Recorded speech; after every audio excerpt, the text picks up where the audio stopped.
Welcome back to the Mackem in the Middle podcast after once another Sunderland game, an away game this time against Swansea City, which did end in defeat, which is of course Sunderland's first defeat in the last 4 games, 2-1 away at what used to be the Liberty Stadium, and I think it's now, I'm not actually sure what it is now. Swansea. It's the Swansea.com stadium, I think. Swansea.com stadium, the most fancy name you could think of. Wrong, but I think that's what it is. Yeah. It must have took them forever to think of that name.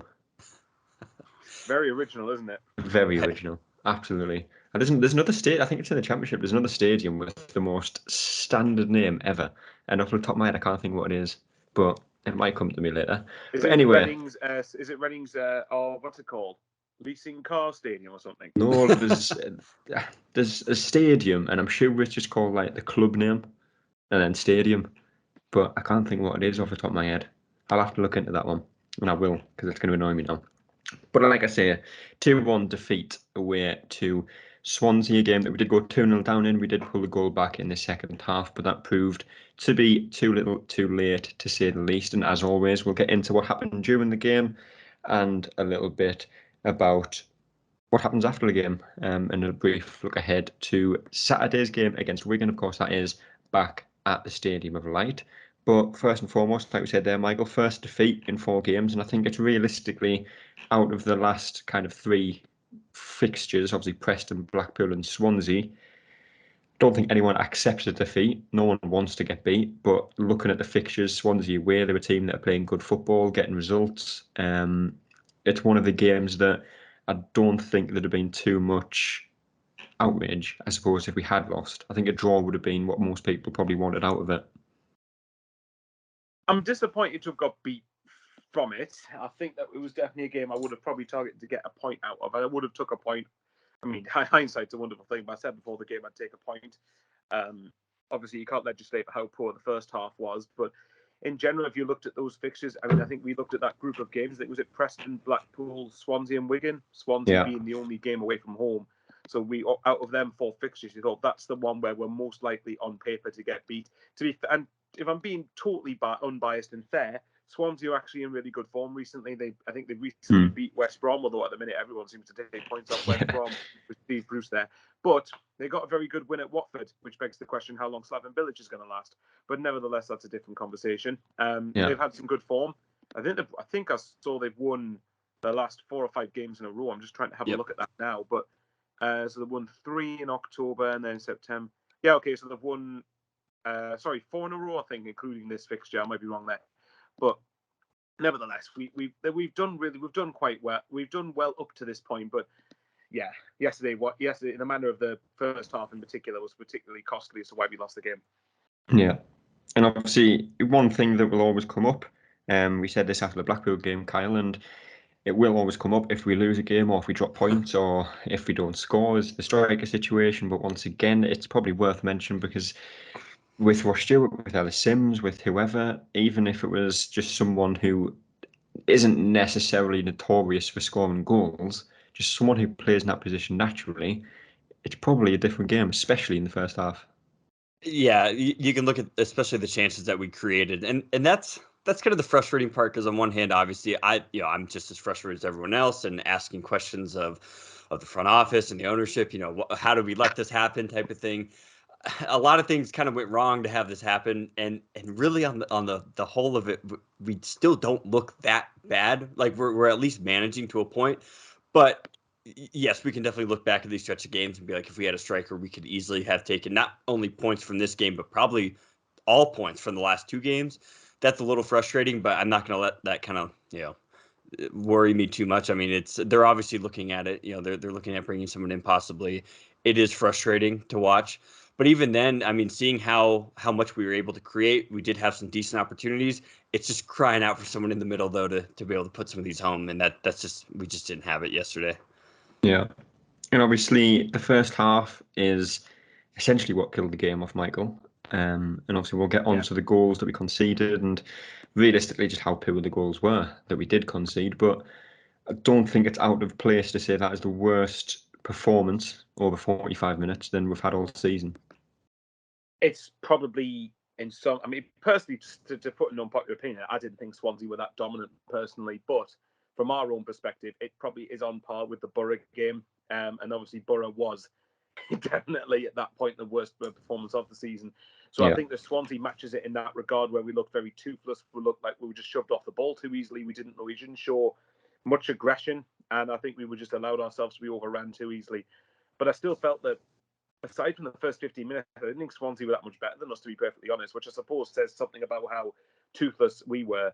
But by our own standards and our high standards that we've set so far this season, yes, that's definitely up there as one of the worst halves of football we played this season. Yeah. And obviously, the way Sunderland have played without a striker, Kyle, have been quick on the ball, the movement's been good, the link-up play has been good, but especially in the early stages of the first half and probably the first kind of half hour, I think it improved a little bit as the half went on for the last kind of 15-10 minutes, but especially the first half an hour, there was just nothing on the ball or off the ball for Sunderland. Yeah, and I had messaged that yesterday in the group chat, just saying, yeah, this is definitely our worst half of football from what I saw. I think, Michael, I think you mentioned it as well. We did get knocked off too easily. It was really the first match for me outside of maybe the beginning of the Watford game, where I was like, we just look really small compared to some of these other teams, because we're playing with a lot of small talented wingers, trying to move the ball quickly. But I mean, credit to Swansea. I mean, there's now enough film out there for them to be able to set up in a way, especially in the first half, to pretty much neutralize what we were trying to do. Nothing was really coming off for us. And so I really put that more on Swansea, to have the way they set up. And up until the last, minute of the first half, I was like, well, only going down 1-0 that's not really the end of the world, really. For the most part, that would be a really good result. And then we just chucked away a really soft goal right at the end that kind of ruined that. But yeah, I agree. I think the game plan was still there. You can see that we were still trying to get it off, but I think Swansea just set up better, to be honest, to be able to stifle that. And that was kind of what the frustration came from, I think, toward the end of that first half. Yeah. And obviously the second goal we'll get on to, Michael, but on the first one, so avoidable. I think the first kind of thing that you notice when you watch it back, or even when you're watching it the stream, because it was glaringly obvious, is I think there was 3, possibly 4, but I think there was 3 Sunderland players kind of around the ball. Obviously they had the ball on the wing, and I think it was Dan Neil, Gooch, and I think it was Pat McRobert as well. And they were all kind of just stood around the ball. Every single one of them were pointing towards the runner. Not one player actually went with him. The ball goes into him. He's got all the space in the world, and they end up scoring from it. And like we've said a few times, just that one moment that you switch off, that you don't keep your runner, you don't mark the player that you're supposed to be with in this league, again, you will get punished. And it was just a very sloppy goal to concede that obviously started off what was a pretty disappointing day in general. In general, that puts us on the back foot straight away, because then I know at that point in theory we then have nothing to lose, but it just gave Swansea the ascendancy and the momentum, and especially being at home as well, it lifted them basically, and we just couldn't get to grips with it. And as you said, I think when you look at, it says a lot that we've been used to League One, where sometimes we've made glaring mistakes and we get away with it because the quality isn't very good. Whereas in the Championship, and I confess, so far that I haven't noticed the step up as much as I think I would have done, but the Championship is full of better players in individual moments that will punish you relentlessly if you do make those mistakes. To be fair, we've generally avoided making those mistakes across the season. But yesterday was I think yesterday, if anything, shows that if you switch off like that for a moment, there's a much greater chance of you getting punished for that mistake. Yeah. And at the time, Kyle, I think I was thinking, and I was going to put it out on Twitter, as they scored the second, with how Sunderland played in the first half. And like Michael said, I don't think Swansea did too much, but Sunderland did absolutely nothing in the kind of first 35 minutes. So, you're getting towards half time, you think, right, if we go 1-0 down into the break, regroup, come out second half, have a real go, it's not a bad thing, and it's probably a decent outcome from the first 45. But as Sunderland do when things don't go well, that went straight out the window, and we conceded second. And again, similar to the first, just very poor defending, very avoidable. 3 players kind of going for the same idea, and not one of them actually going to attack the ball. The ball just fell into the box, and it was a simple tap in the end. Right, but was that a set piece? Did that come off? I think it was definitely a cross. I'm not sure if it was right. Okay, piece. I think Michael it was cycled. I think it started. I think it started that and then cycled back out, and that was probably the biggest thing because they did set up for quite a few corners and set pieces, and that's kind of what I realized too. Is like, man, we don't have a lot of size either to defend that, and credit to us, I think we've done pretty well on the season defending these set pieces. You know, like the likes of Danny Bart back there and things like that. But yeah, this was just one same thing. It almost just felt like they were just slow getting off the bus a little bit, you know, and then it just kind of hung over, and they were probably looking forward to halftime. But I mean, just like what Michael said, in this league, you just cannot switch off. It's not as deadly as I'd say, you know, obviously like the Prem and things like that, where if you really do switch off for a moment, it absolutely will result in a goal. I think we've gotten away with, you know, some sloppy play here and there, but you know, with some good play from Patterson and just overall from the defenders, I think we've managed to avoid them for the most part. I think this is going to go down as quite the learning lesson to say, hey, listen, we were a minute away from going into the locker room, just down 1, and then you switch off for a moment, and there we are, we're down 2. Now we have all the work to do. So, it was just frustrating. So both goals were so soft, and I mean, if those are the types of goals we're conceding, it feels fixable. Like, it's not like a huge glaring issue in our defense. It's just, it's just a few players had to, you know, I think we're getting to that point in the season too, where, you know, legs might be starting to get a little tired, mentally fatigued, but we got to stick with it. Still a long season to go. Mm-hmm. And obviously, but when you kind of do these podcasts, Michael, you're always talking in hindsight, and things might not work out the way you say they might, or things could have been completely different. We could have ended up losing 5 or 6-0. You just never know these things. But say we were to go in 1-0 at half time, the way we came out in the second half, it would have been a completely different game. So like Kyle said there, and like I mentioned briefly, to concede that second goal so close to half time is essentially what cost Sunderland any points out of this game. Well, it did. I mean, again, we are talking with hindsight. I mean, it's suppose you could say that if we got in just 1-0 down at half time, would we have come out in the second half and played with the much better, more intensity, a little bit more effort? Obviously, that's not the conversation, because obviously we did go in 2-0 down. So I think obviously going 2-0 down, and I said this to my friends when I was watching the game, that I was thinking, that's the killer, really, because then it means that Swansea can basically just afford to sort of sit in second half. And even though we did get a goal back fairly early, it just meant that 1-0, next goal gets you level, and then it's in the balance as to where it can go. 2-0, you then have to get the next goal to have a hope of getting anything. And even then, it was too little, too late, because it was just, again, a second awful sloppy goal to give away, and it just left Swansea in the ascendancy. It left us with all to do, really.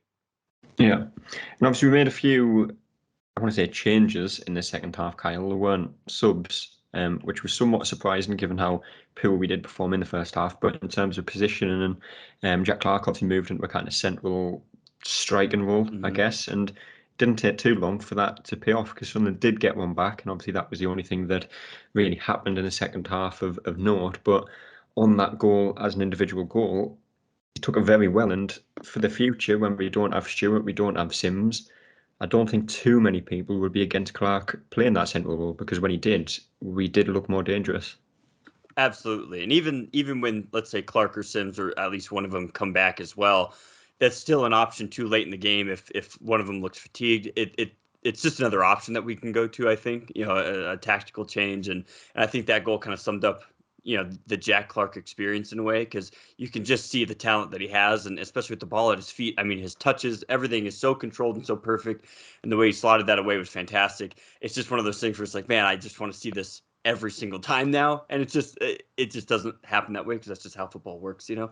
Yeah. But yeah, I was really impressed with that, and I think Mowbray's got a really good understanding of how to best utilize what we have in this current situation. Obviously, yes, we would love a strike, like a natural striker, but if we can slot Jack Clarke in there and have him, you know, continue a pretty decent run of form and get goals like that, it's really going to help stem the tide until we can get some reinforcements in, or just, you know, get healthy.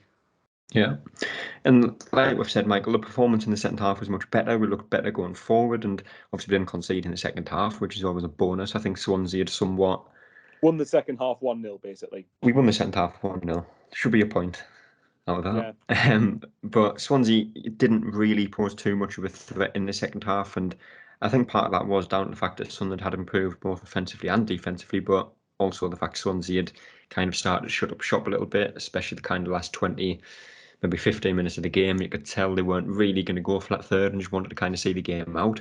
But had Sunderland started the game the way they finished it, again, hindsight, but it's a different game. The performance in the second half was there to win the game. It was. Although I would argue if we started the game as we finished it, then we probably would have been an awful second half and gone on to lose still anyway. Sunderland always try to make it that difficult for you. We're never the same team both halves, unfortunately, or we rarely are. But you're right. I mean, again, we keep coming back to it. It's that, and yes, the not having a striker, I've said on Twitter, doesn't make us concede those 2 goals. I think that can't, as much as that's a valid criticism, and that was when we were trying to lump the ball forward, there was nobody for it to stick to. It shouldn't be the excuse for everything that goes wrong, because there's still other players on the pitch that have to do their job.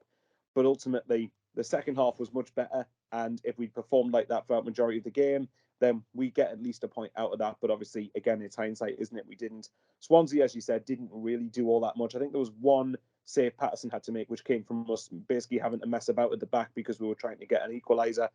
But other than that, I mean, it wasn't...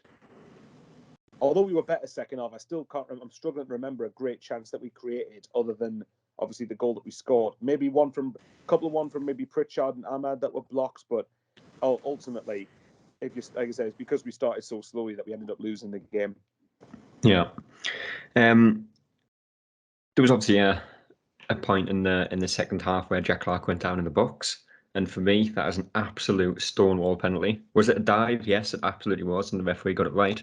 But the refereeing was brought up a little bit during the game, Kyle, and Michael and myself have kind of talked about it the last few podcasts, and has been terrible. But realistically, throughout the game, there's the odd foul here and there, but that's going to happen in games.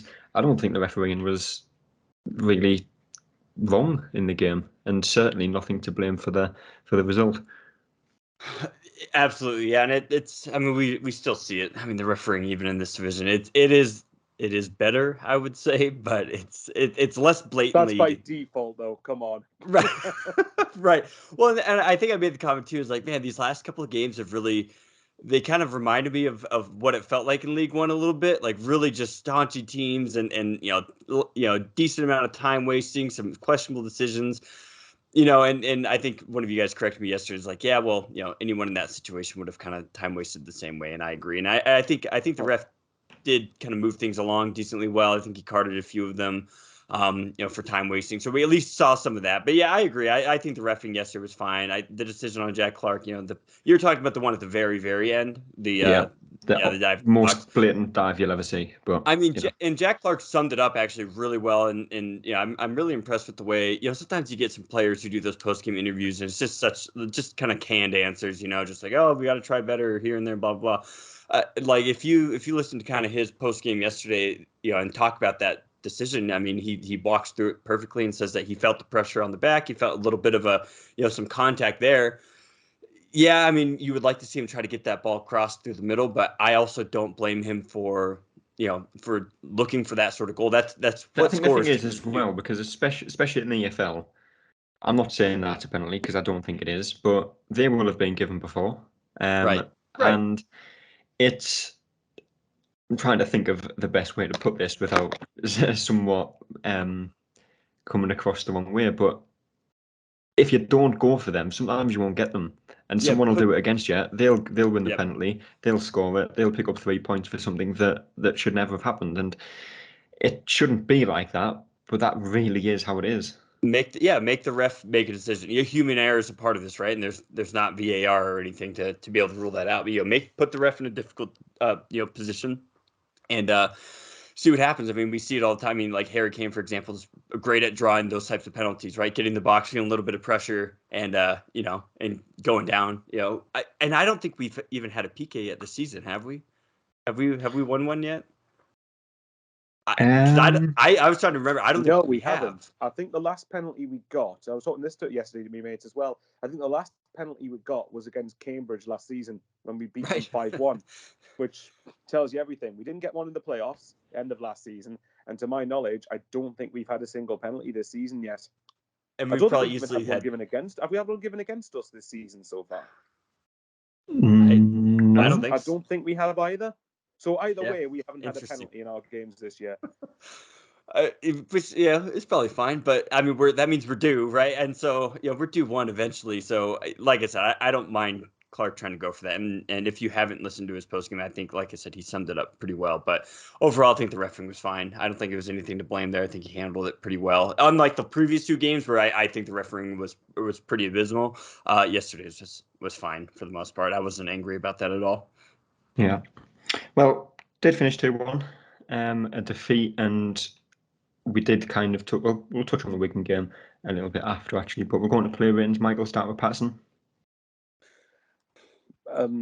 It's a hard one, really, because it depends if you could say could Patterson have done anything about either of the goals. I'd probably say maybe a 6. I don't personally blame him more for either of the 2 goals, but I'm not a goalkeeper. Never have been, never will be. So I can't really. So if Kyle gives me any insight into a goalkeeper, then I'm sure he can put me there. But made a good save second half. I would say 6. I don't personally blame him for either of the goals, but that's just me. Yeah. Kyle? Yeah, I agree. He had that one really good kind of like swipe off the line.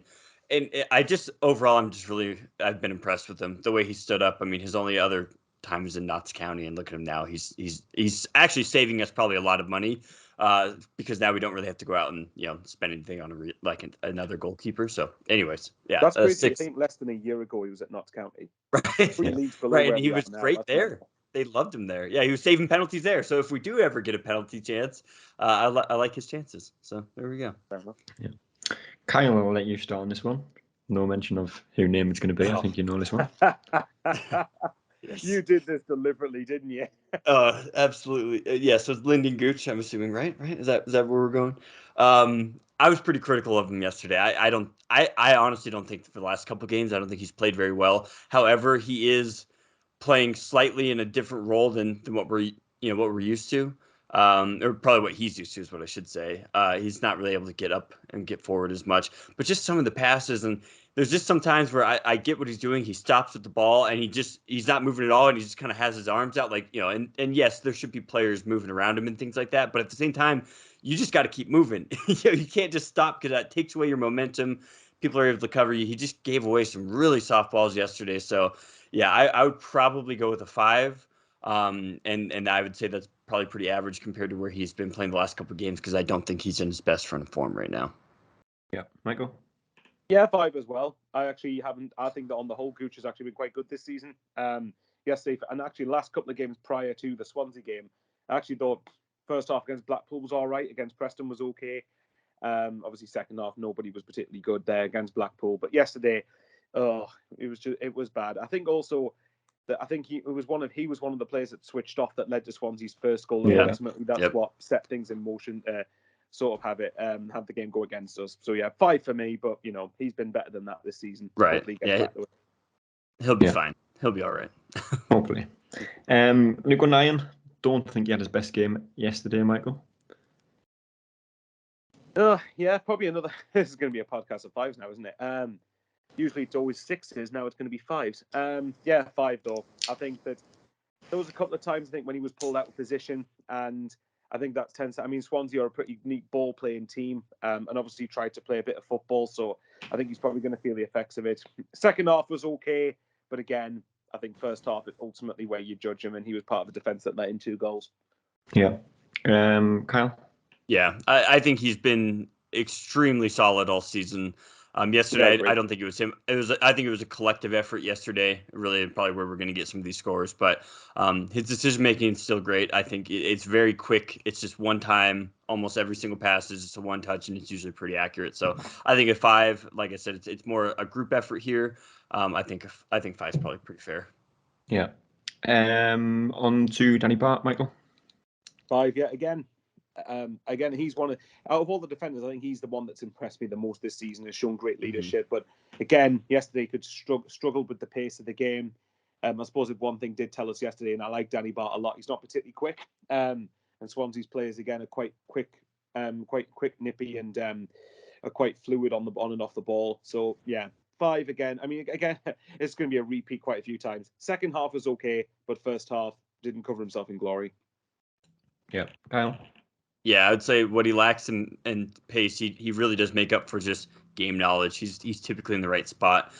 Yesterday was just there were some things that fell apart around him that kind of led to those goals. But he's kind of the leader back there, so it's on him. So yeah, I think the back line is all pretty much earned a 5 at this point. Yeah. Agility was kind of playing, I think, mainly as a left back for the game yesterday. Michael, he played as a left winger, he played as a striker, just seems to get around the pitch kind of wherever he fancies most of the time. But for his game yesterday, I'll actually probably go with a 6. I thought Elise, I think I'm going to say this because I think Elise was at least offering the most going forward out of any of the back line. And I know Gooch tried to get forward a couple of times, but Elise, most of the time, I said to one of my mates yesterday again, mate, why don't you just try and play Elise up front or as a winger? Because, Yes. at least if you're clearing the ball out, you've got an outlet to aim for. And he actually has, his positioning going forward actually isn't that bad, to be fair.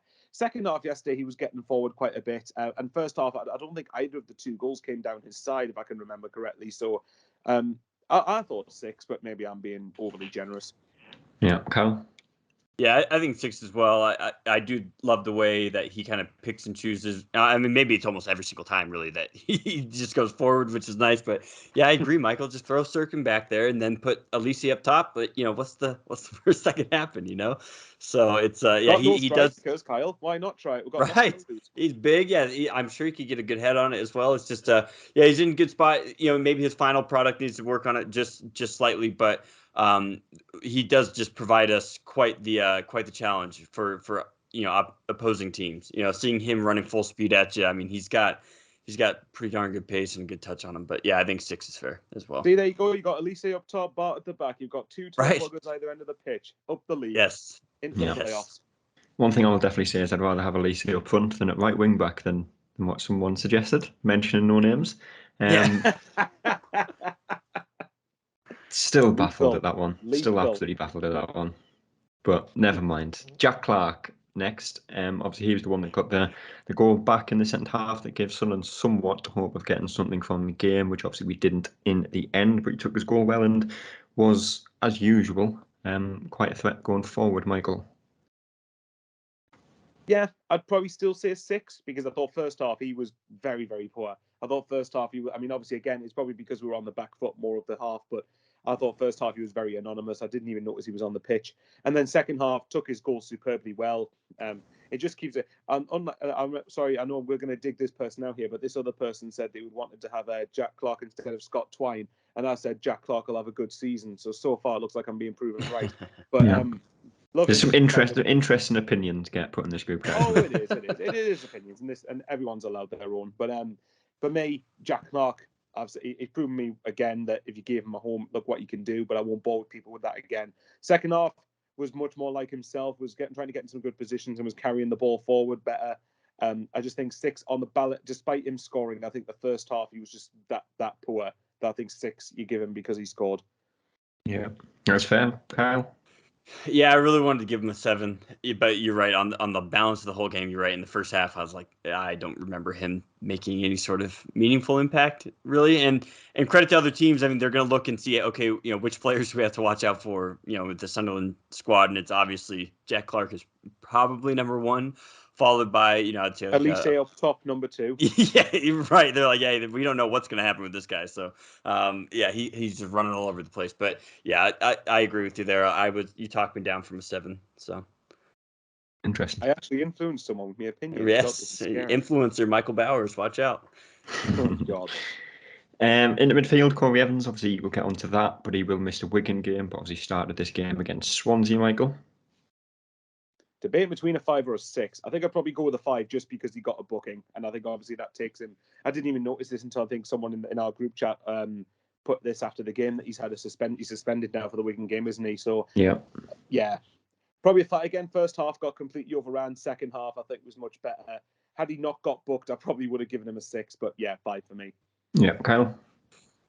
Yeah, these are all good points here. Yeah, that's stuff that he's going to be missing the Wigan game. And I'm sure we'll get onto that, but overall just didn't quite find his footing, I don't think. So yeah, I think 5's fair.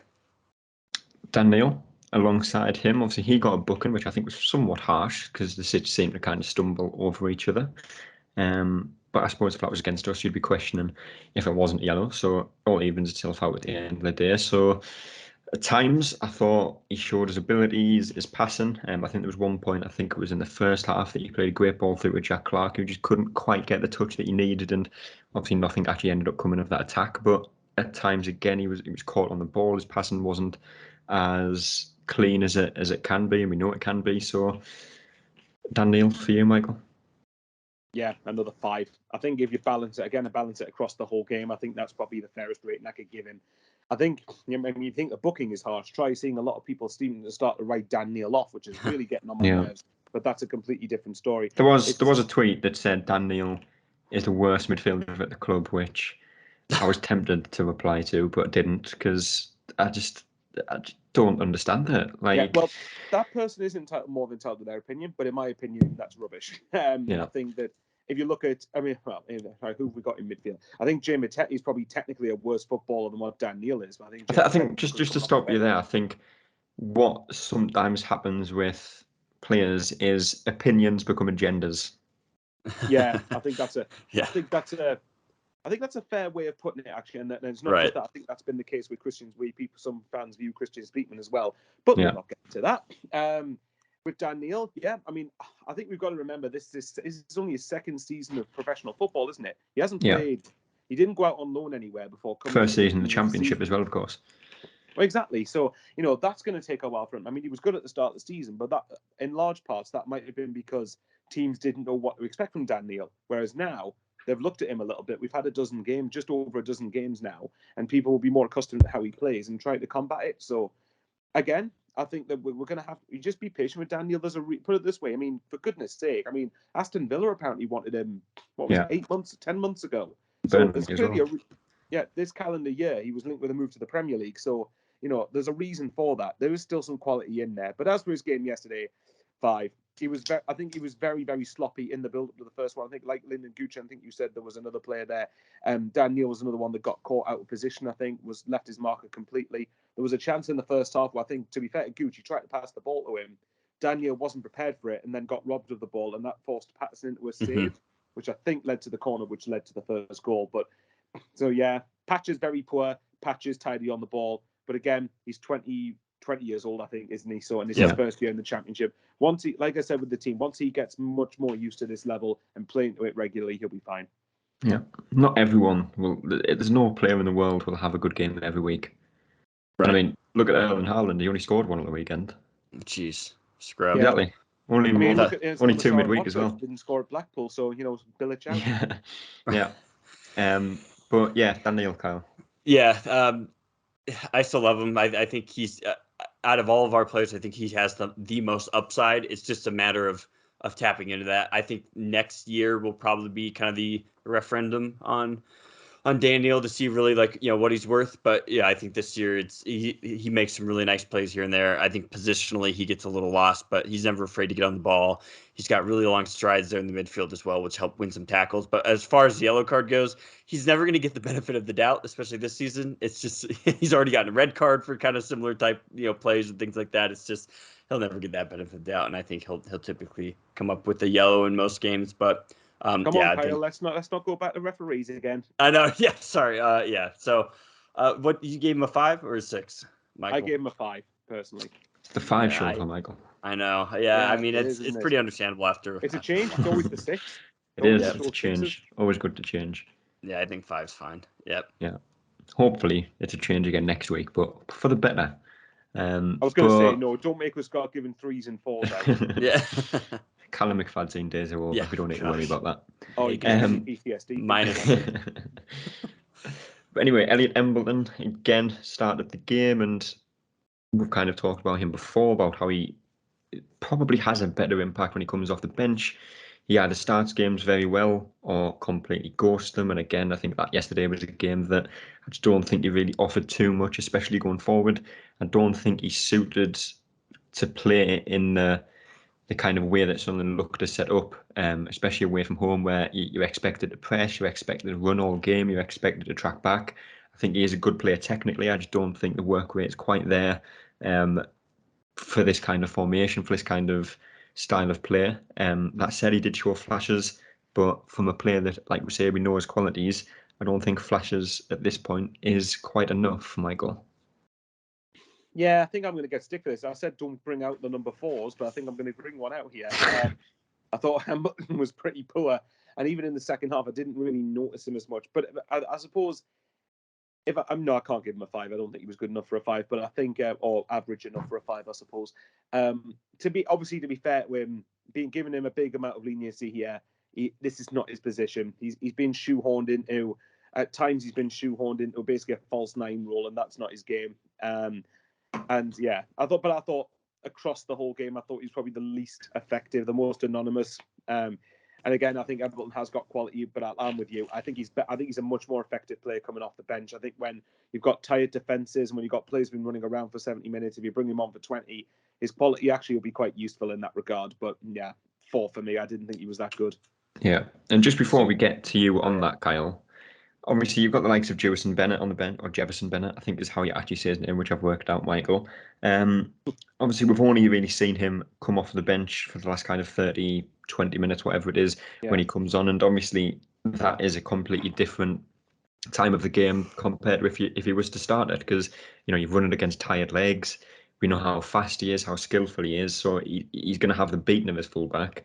Whether we can do that at the start when players have the legs, have the work rate still in them, but surely that's worth a shot.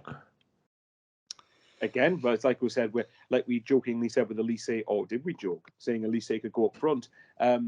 Seriously, we've got nothing to lose at this point. So if you're going to give him a go, why not? And I think against a team like Wigan, which is a game, I know we'll get onto it in a minute, but that's a game you really need to be looking to win, to be honest, being at the Stadium of Light. So I'd be the one thing I've noticed about not Elise. See, I've got them mixed up now. The one thing I've noticed about Bennett when he comes off is that it's one of two things. He's very raw, but my God, that lad's got pace. He's got pace, and he's got a bit of trickery about him at the best of times. So I think it could be a case of if we throw him up front, Wigan don't know what to expect from him because we haven't seen enough of him. Or hopefully that's what it's going to be. So yeah, I've talked myself into it. Go on then, start him up front next week. Yeah, whether we start up front or on the wing, I'm not entirely sure, but I would like to see him start. And quite frankly, I do think he's what St. Maximin thinks he is. But that's another conversation for another day. Kyle, on Elliot Embleton. I thought Embo did all right. I mean, he did have that early shot, right, and went off the post. Went off the top of the bar. Am I mixing my games up? I swear it was from the box. Blackpool, I think. That was Blackpool. It was a long game, man. So I don't blame you. It was a long game, that one. Okay, yeah. I mean, overall, yeah. Okay, with that being said, yeah, I can understand Michael's reasoning. I'll give him a 5. Yeah, for some reason I thought he was the one who got the shot, but I think you're right. Yeah, we want Embleton to really do well, and I think you're right. It's just not quite his role. I do like him coming off the bench a little bit. I also really like Bennett coming off the bench as well because it does completely change a game, especially against tired legs. But yeah, I think it's about time that we do see what some of these players can do, maybe on a full 90 or at least, another 65, 70 minutes. But yeah, I think Embleton. I think obviously when players get healthy again, things are going to shift. I don't think he's going to have that same role, but I still think he has a big impact on this club. When he does come in to certain spots. So, but yeah, yesterday just wasn't it for a lot of people. So I'll give him a 5. It'll be slightly nicer, only because he's not got that. He'll not have that same expectation on him, will he? Once Stewart and Sims come back. So if we're being fair to him, then yeah, that's a big reason as to why. Sorry, we thought now. That's the reason probably why he's struggling a little bit because there's more expectation on him at the minute than there should be. Yep. Yeah. Pritchard, again, similar to Embleton in terms of what he's capable of, the ability he has. Obviously, again, similar to Embleton, he has been playing in a position that isn't probably where he plays his best football. I think when he kind of moved back into where he usually plays in the second half, you saw a lot more of him. He likes to get on the ball, likes to make them passes. And I think not having that striker or that person in the box for him to aim for is somewhat taking away some of his creativity. We saw how many times, even going back to League One, where he'd get the ball out wide or in the middle and you've got the likes of Stewart running behind, or you've got Stewart in the box and Pritchard out wide and you'll find him with the cross. Not having that obviously restricts kind of what he can do on the ball, which I think is a factor in the fact that I don't think he has an assist since Bristol City, Bristol. I was thinking that. I didn't really want to say it because I was thinking that's a long time ago. But it is Bristol City that he last got an assist. Goal contribution, I think. Because I don't think he scored since then either. And like I say, I think there is factors towards that, but ultimately, I do think you kind of expect a little bit more from him, even in them circumstances, Michael. I want to give him a 5, but to be fair, if I give Embleton a 4, then I really can't justify giving Pritchard a higher rating, can I? No, I think I'm going to have to go with I'm going with a 4 just because I think I've repeated this on previous shows that I'm giving him a 4 because of what he knows he can deliver. So basing off his standards, I think he's the type of player that will set high standards for himself. So if I'm going off that, then I think a 4. But a 5 is the highest I think you could reasonably give him. But yeah, for me, he's been poor for a couple of games now, and I think I wouldn't be against him coming out the firing line for a game or two, and then maybe bring him off the bench, maybe just to sort of, I don't know, maybe give him a kick up the backside a little bit, for want of a better phrase. But yeah, he's been poor for a couple of weeks now, and yesterday was no exception. Yeah, Kyle. Yeah, I agree, and you can just tell something's off when, especially when his free kicks too are just nowhere near the His mark. Free kicks are terrible at the minute. Yeah, I mean, but no one's really stepping up and doing anything much better, much better than he is. And No. that's the issue right now. It's just, I keep going back to, as a whole, we're just falling a little bit short. And I do think there's just been a lot of changes, and a lot of, a lot of other teams, like I said, are kind of sussing out what we're kind of forced to do at the moment. We don't have a whole lot of other like tactical solutions really, to change things up with the current injuries that we have. And I think he's the focal point, because he was kind of the tip of the spear really on how things, how we created goals last season and especially earlier this season. So yeah, it's been tough for him, I think. But if anyone can snap out of it, I'm sure it's going to be him. And we just need some players to come back and get a little healthier. But I wouldn't. I'm also not opposed to him coming off the bench. I think we could definitely see how something like that would work, and if he could have an impact that way. Yeah. And last but not least, Michael, Patrick Roberts. 6 for me. Maybe my ratings are all over the place today. 6 for me. I would say in the first half, there was a little spell, I think, right before Swansea got the second, where particularly down the right-hand side, I thought Sir Roberts was actually trying to get things going and moving forward. And I thought second half was starting to come into the game a bit more. And then obviously he was hooked off, wasn't he? So, yeah, I like Patrick Roberts. I would say a 6, but again, if Kyle gave him a 5 or you gave him a 5, I wouldn't blame you. Yeah. Kyle? Yeah, I felt like that was another one too. It just nothing kind of came off for him much. I think he had a couple good beats on his man just to get by him, but he thrives on threading things through the middle to finding a focal point in a striker, and when that's just not there, I almost wish sometimes, and I think across the board, I think there's a couple times around the box where I just wish our wingers like Roberts and even Clark and stuff would just shoot the ball a little bit more. I think we're just hesitating for a half step, because normally we'd be in these positions and then we'd be looking for the pass to get to someone like Stewart or Ellis. And when they're not there, I think we're just hesitating for a half step, and they're blocking our shots. And I think he had a few shots that just kind of got blocked, just taking that one extra step. So I would say a 5 for Roberts. It just didn't come off from yesterday. I think they had a pretty good marking on him all game. Yeah. Last but not least, man of the match for the game, if you had to pick one, Michael. Oh God, you've really thrown me under the bus here. This would be a man of the match with a 6 rating, I think, wouldn't it? Well, yeah, it's not really high endorsement, is it? Man of the match. Okay, you know what? I'm probably going to go Adji Elise, just because, and not for the game, just for a stupid reason that Kyle's convinced me to give him a go up top. Right. He provided me with some comedy. That's why I'm right. I'm telling you, it could work. It could work. I mean, I'll probably have to go Jack Clark. I think he did everything that he could in that second half to get us close. And yeah, I changed my mind. I'm going Clark as well. Yeah. Yeah. Okay. Fair enough. I was like, dang. No, as much as I love Elisa, yeah, it's got to be Jack Clark. I think he got it done. I also think though the subs that came off the bench, I think they all look, they keep looking better too. So it's just it is exciting to have these types of subs and different players that can come on and try to change the game. But up until that point, I think Clark was the only one who kind of stood out. Yeah, that is fair. Wigan on Saturday at home. Like we said, Evans is suspended for that game, Michael. You've got a couple of players that could come in, and whether you change it up a little bit and you put an extra attacker on and you drop someone like Embleton a little bit deeper, or I would say like-for-like replacement. We don't necessarily have a like-for-like replacement, but you've got the likes of Abdullah Bar who came on in the second half against Swansea and I don't think he was very good when he came on. I think the other games we've seen him, he did look good, look tidy on the ball, and can put a tackle in. But I think against Swansea, he was poor. Obviously, Matete is another player that came on, and I thought he looked pretty good when he came on. So Evans is out. Who comes in to replace him? For me, Bar. Yesterday was he wasn't. Yesterday, I agree, he wasn't particularly influential in the game. But I think that in previous games that I've watched of him, and I think it was ever since Watford actually, ever since Bar's come off the bench, I think he's made appearances off the bench every game since basically. And I think apart from Swansea, I think in general he's actually looked pretty good.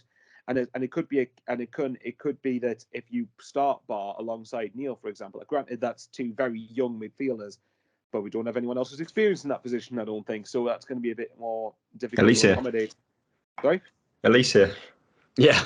Well, that is true. That is true. There's a few options, I suppose, for what you could do, because you've got players that can. I mean, this is a Sunderland way of doing it now, isn't it? Just playing people out of position just because we can. Can you Luke go 09 do half the job? Yeah, go on. Yeah. We'll give you a go. But that is one of the other things that could happen. Obviously, I think there's a few players that are in contention to lose their starting place, and I think Gooch is probably one of them. Pritchard, Embleton. Other than that, I think the starting 11's pretty solid. Yeah. One of the other options you could look at to replace Evans would be 09 in midfield, which I think some people would be against. But would it be the worst thing? Not for. If that was across the whole season, I could understand that being against it. For one particular game, no. And you've got to remember, Wigan's squad. Well, put it this way then: is Wigan's squad that we're going to face that much different to what we faced in League One? I think that's I was going to get onto that as well. I don't actually think bar Broadhead, who's obviously nailed on to score the hat trick, take a shirt off, and celebrate in front of the home end. Yeah. I don't think they've brought too many players in. That could be wrong. And most of it, I think it is. Yeah. Yeah. Yeah, exactly. So, and I thought 09 did all right in midfield against them last season. If you want to judge it based off that alone, because if that's the case, then it's similar to the Rotherham game, really, where we're playing against a team that's got most of the same players that were in League One in the Championship. So I wouldn't be for this game. No, I wouldn't be against it. Obviously, the negative with 09 is, especially when he likes to be his tough tackling, he likes to get involved in the game, doesn't he? So he could be a walking yellow card waiting to happen. But I think he's one yellow card away from a suspension as well. Could be wrong on that, but I think he's one away. Well, then that's helpful, isn't it? Yeah, I think I'd either go 09 in midfield or I'd go Bar. I think maybe just slightly edging towards Bar, just because I don't think Wigan will know what to expect from him. Yeah, and obviously we've talked about, especially on Twitter, Kyle, about games and expectancies to get from what points we want to get out of these 4 games from Preston, Blackpool, Swansea, and Wigan. I think anything less than kind of 5 points from them, given 3 of them are at home, would be somewhat disappointing. Yeah, there's circumstances. We don't have a striker. Yeah, we're in the Championship this season and playing a better opposition, and the sense of realism has to be there as to how many points. But I don't think 5 is too unattainable. And obviously with this game at home against Wigan, a side which, like we just mentioned there, I don't think have made too many new additions to the squad, whereas we've made quite a few. I think we beat them twice last season in League One. Obviously, both got promoted. Yep. There is a few people that have seemed to disagree when I say we should be winning this game on Saturday, which was interesting. But is it too far-fetched to say we should be winning this game? We beat them twice last season. We've improved our squad. We've, went toe-to-toe with pretty much... Exactly, yeah. We went toe-to-toe with, the likes of Sheffield United. We've, made a good image of ourselves so far this season. To say we should be beating Wigan at home, is that kind of, what's the word? I think Michael's used this word quite a lot and I can't think of it. I think it's pretty arrogant. Yeah, that's it. Arrogant. The arrogant card again. Remember, we face this all the time in League One. Yeah, 100%. Right. Yes. I think this is definitely a game, especially at home, where our form. We're looking for a performance to really kickstart our home matches, really, because we've dropped a decent amount of points at home. The form there hasn't been really ignited, and I think a team like Wigan, a familiar foe, they're going to show up for it as well. They're going to bring a lot of fans. They're going to argue with Michael on Twitter about who God knows what. But it's probably. Anyone seems to argue with me these days. Right. But this is I just when we started the season, I looked at these 2 games. I was like, I'm really looking forward to the weekend games. I don't know why. I think there's just a little bit of, it's kind of like that faux rivalry that we had with Portsmouth. I feel like Wigan was kind of in that same category, and obviously we know the history with Wyke, and a lot of people slagged Wyke off, after the season he had with us. It's good to see him playing, by the way, just to absolutely, it's good to yes. see that he's all right. Yep.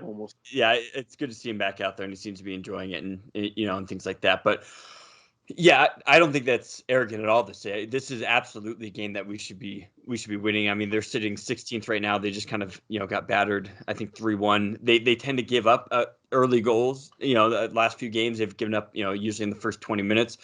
I think this is a game where, especially in the first 20, 35 minutes, we should be almost full out attack.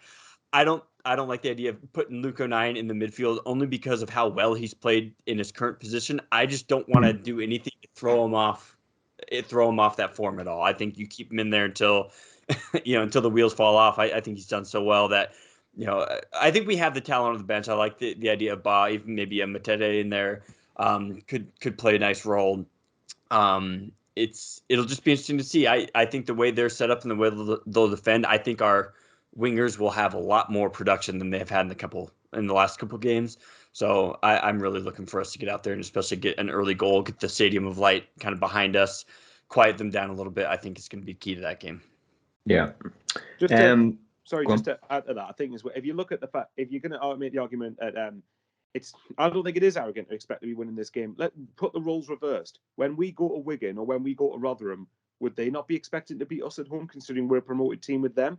Considering we finished below them last year, for me, this is one of the, again, I view this game. I say it the same way I viewed the Rotherham game, which was we should be winning this game, is the same way I view this one. I think this game will be a bit tougher than what the Rotherham game was, but because Wigan, I think, have only lost once away from home this season, have been much better away than they have at home. But at the end, but like Kyle said, I think the one criticism I do have of the team at the moment, and there's factors behind it, but I think our home form needs to start improving. I think we've only won. We've only lost one at home, to be fair, but we've also only won once at the Stadium of Light. Yeah, have to start winning the home games. But before we wrap it up, Kyle, predictions for Saturday, a game that I know you are desperate to win. I think desperate for at least to go up front and score. Yes. Right. I think a 2-1 would be awesome. I think the 2 goals from us, we're going to have Jack Clark, and I think Pritchard's going to get off the mark as well. And then just kind of the last second plotting open run in on goal, Charlie Wyke, kind of just a typical Charlie Wyke goal where he's either just got acres of space and you're like, he's going to screw this up somehow, or just like a tap in header is probably the way that's going to go. But I think 2-1 a victory, and I think it'll be a very solid win for us. Yeah, and I think if Wigan do score, I think it's something like a 50% chance it will be an excellent player, isn't it? At this point, we've got White, Power, Broadhead, James McLean. Yeah, exactly. Max Power, Broadhead, McLean, Ashley Fletcher. Yeah, Ashley Fletcher as well. Yeah, Power's still there, right? He's half of their starting 11 will probably have played for Sunderland in the last 5 years. So an ex-Sunderland player scoring against us probably isn't the most unlikely thing in this game. But predictions before we wrap it up there, Michael? Current Sunderland team 3, ex-Sunderland team 1. Yeah, okay. I think I was thinking about going to keep a clean sheet or not, but I can't predict it. There's going to be that narrative, isn't there, of an ex-Sunderland player scoring? So I think I'll go 3-1 Sunderland. Don't ask me how I'm confident we're going to score 3 goals when we've scored 1 in the last 3. But yeah, I think this is the game where I'd be very keen to see if we go in front, what reaction Wigan's going to have. So yeah, I'm going to go 3-1. I think it'll click for us next week. Yeah, hopefully so. Obviously, that game, like we've said, is at home on Saturday. We'll be back on the Sunday with a podcast talking all about that game, player ratings and whatnot. Else, I'm not sure who the game is after that. I'm not sure if we have a midweek game, but we'll get onto that. Is that midweek? Yeah, yes, it is. Well, that is after the Wigan game. But like I say, I'll be back on Sunday to talk about that game and everything that happened in, before and after it. But until then, we will see you later. That's all, folks.